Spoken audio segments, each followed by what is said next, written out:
Hello and welcome to another episode of Laborvision, brought to you by your friends at KDHX, Community Television for St. Louis and beyond.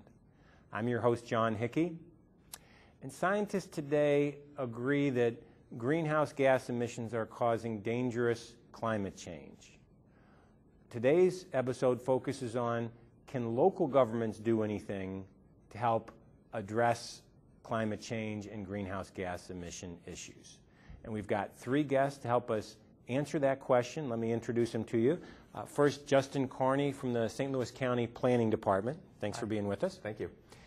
John Wagner with Focus St. Louis. Yes. Thank you. Happy to be here. And Tim Gaidis with HOK. Glad to be here too. And let me start with you, Justin. I understand St. Louis County government is initiating a program to look at greenhouse gas emissions. What are the broad strokes of that? We are. There's actually three main components. The project that we're doing right now is being funded through federal dollars, energy efficiency and conservation block grant money. And we're using some of that money to do a study that's looking at three different components. The first of that is greenhouse gas emissions inventory and energy use, both for St. Louis County government, looking at our facilities and fleet, as well as for St. Louis County broadly, and kind of the carbon footprint for the county, if you will. We're also looking at evaluating and prioritizing initiatives that we're going to be funded with this energy efficiency and block grant funds.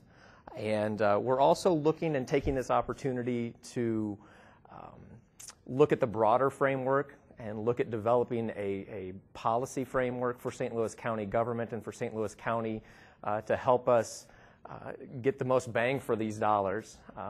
When the grant is spent and the initiatives are paid for, we still have a lot of work to do. And so we're setting the foundation with this planning effort for things that we might be able to do 5-10 years into the future. Oh, okay, good. And then, John, is what St. Louis County government doing, is that unusual here for a local government body to be addressing this greenhouse gas issue? I don't think so. No, there are already several cities in the area that are already taking a lot of steps towards sustainability. Primarily Creve Coeur, Clayton, University City, Kirkwood, as well as Ferguson, Olivet, and Rock Hill. And there are several cities in the area that have signed on to the Sierra Club's Cool Cities program, and several cities in the region have also signed on to the, whose mayor has signed the U.S. Climate Protection Agreement, including the city of South Roxana, Illinois, a little small community just south of Alton, I believe. Okay, well, good for South Roxana. Mm-hmm. Tim, I know HOK does building projects around the world, and given that global perspective you have, why are we measuring greenhouse gases and carbon? How should we think about that? I'll try to create an analogy. We all know about financial currency and how we use it to establish the value of things. And we're able, through this currency, to be able to establish the value of things across many borders. We have exchange rates for different countries. When the value of things go up somewhere, we can measure that in dollars, as we do here in the United States. Measuring carbon is a way that we can actually measure our impact, our environmental impact, through fuel usage, through natural resource usage. And where financial currency measures only an economic impact, carbon currency will actually measure an environmental impact.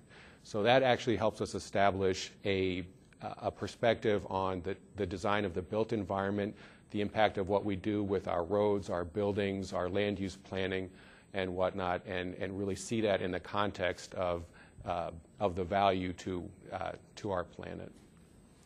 Great. Okay. Well, there you have it. Right here in Metro St. Louis, there are local government units that are taking action on measuring greenhouse gases and addressing the climate change issue.